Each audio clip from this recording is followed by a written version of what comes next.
If you've chosen to elope, congratulations. That's a huge step, and I'm proud of you for taking your wedding planning into your own hands and doing away with traditions that don't feel right to you and truly embracing what means the most to you and your partner. You're probably wondering, what are we gonna do on our elopement day? There's so much time, so much room for activities. I know it's a lot to choose from. So hopefully this video helps you kickstart your planning and give you some inspiration for what you can potentially do with all of that time. Hey, I'm Donna. I'm an elopement and couples photographer in Alaska. Yes! Don't touch it! You're about to embark on the greatest adventure together, and I'm here to cheer you on every step of the way. I've got you.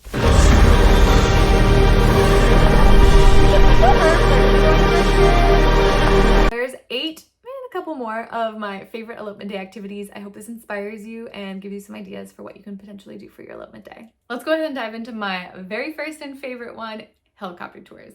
This is a really unique and amazing way of experiencing Alaska because not only do you get a bird's eye view of all of these gorgeous landscapes, you get to land in places that are impossible to go otherwise because you can't get a small plane there, you definitely can't drive there, and if you tried to hike there, I don't even know. Like some of these areas you could potentially hike to, but it would take for freaking ever. So being able to experience them in a helicopter, it takes away some of like that crazy effort and pressure of figuring out how to get there, and you get to hit up so many different spaces and places in one time frame. Second, we've got seaplanes, which very similarly to helicopters, it takes you around different places in Alaska that you wouldn't be able to see otherwise. You are a little bit more limited in where you can land because you can only land on the water with float planes. But with that, you can land on the ocean, you can land in beautiful alpine lakes. It just really adds like a different touch to the experience. If you enjoy being on the water and being around the water, then this might be a cool option because you could like step out on the float and like maybe sit down and dangle your feet in the water, or if there's like a little dinghy where we can like take it out and like go sit on shore for a little while, or a dock, like, you know, like there's so many different like fun options for that, and it's just a really cool experience. Very, very Alaskan as well because small planes are a big part of the culture here. Third, we have dog sledding, which is also a huge part of Alaskan culture. If you've heard of the Iditarod, then you know.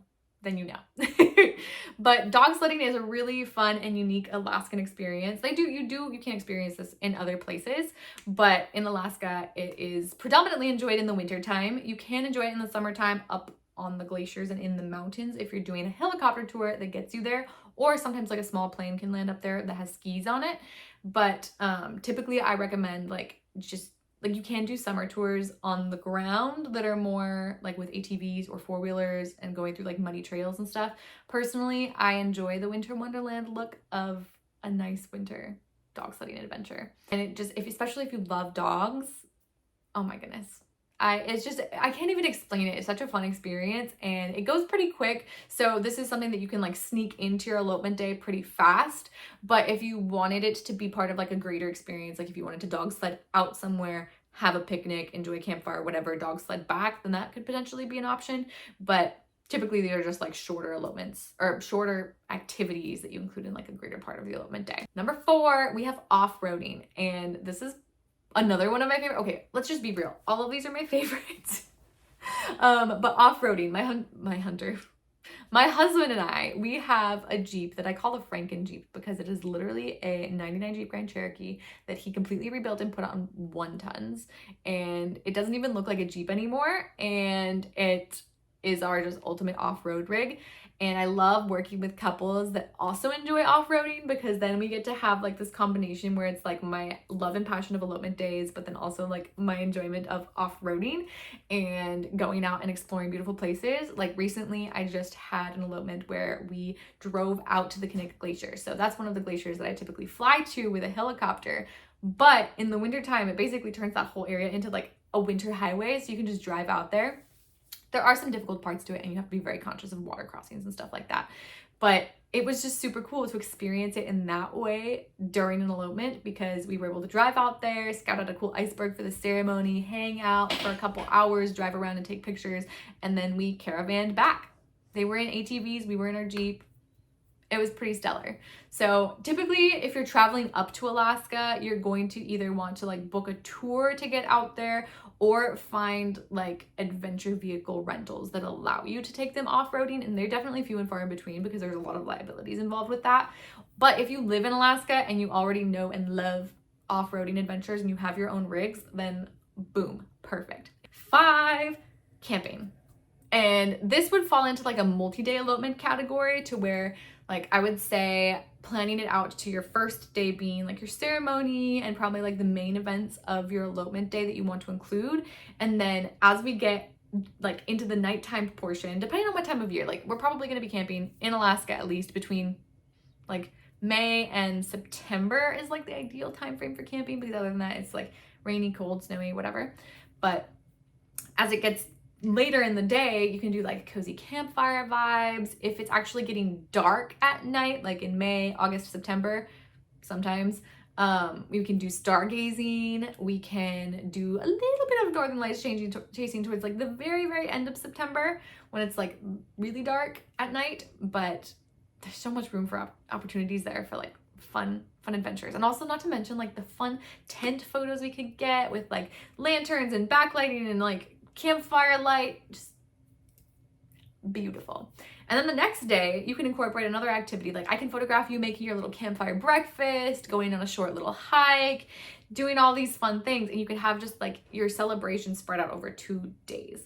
Multi-day adventures are also good if you want to include family and friends for part of it. So if you wanted to like hike out somewhere and have like one day that's just dedicated to the 2 of you spending the night, and then the rest of your group joins, or potentially like we do elopement stuff earlier in the day and then the rest of your group joins at night and everybody does like a big old camp out, whether we're out like in the wilderness or at a camp spot, whatever.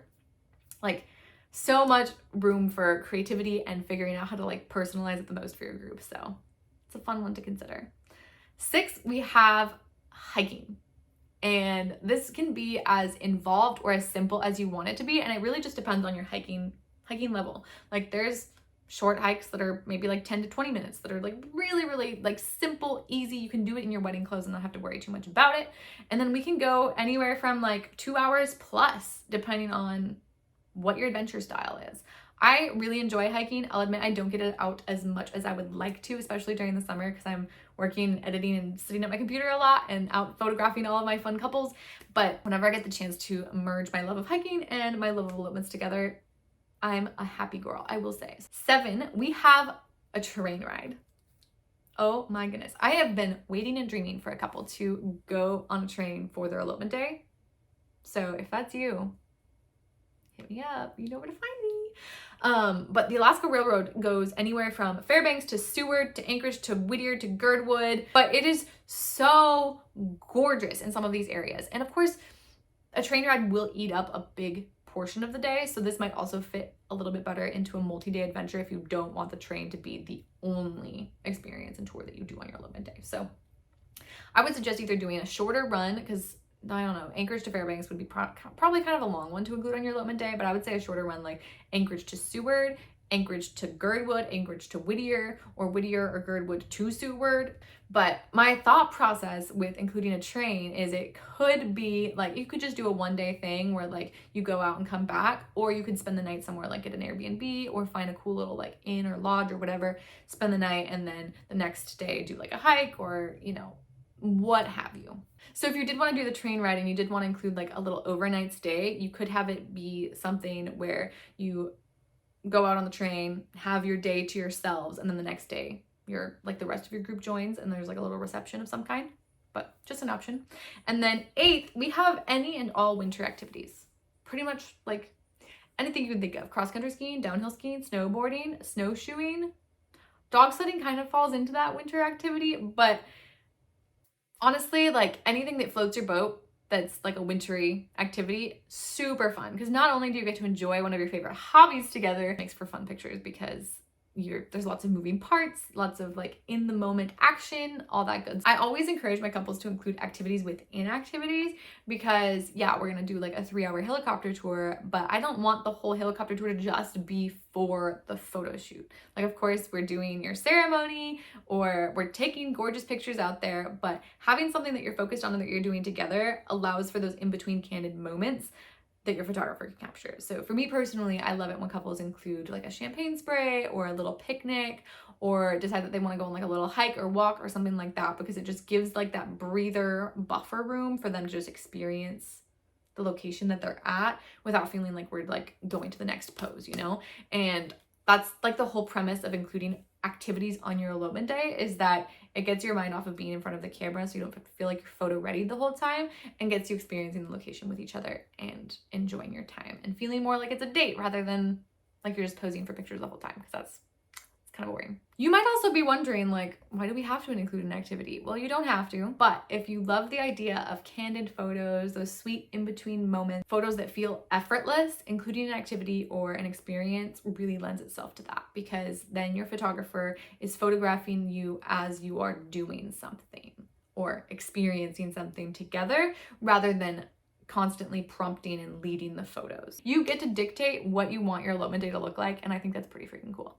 So hopefully this jumpstarts your elopement planning and gives you a little inspiration on what you could potentially do and include on your big day. And if you have any other questions or any activities that you're curious about or things that you want more information on, comment below and I'll get back to you as soon as I possibly can. And if you're looking for a photographer, whether in Alaska or out of Alaska, drop me a line. I would absolutely love to be considered for your elopement day.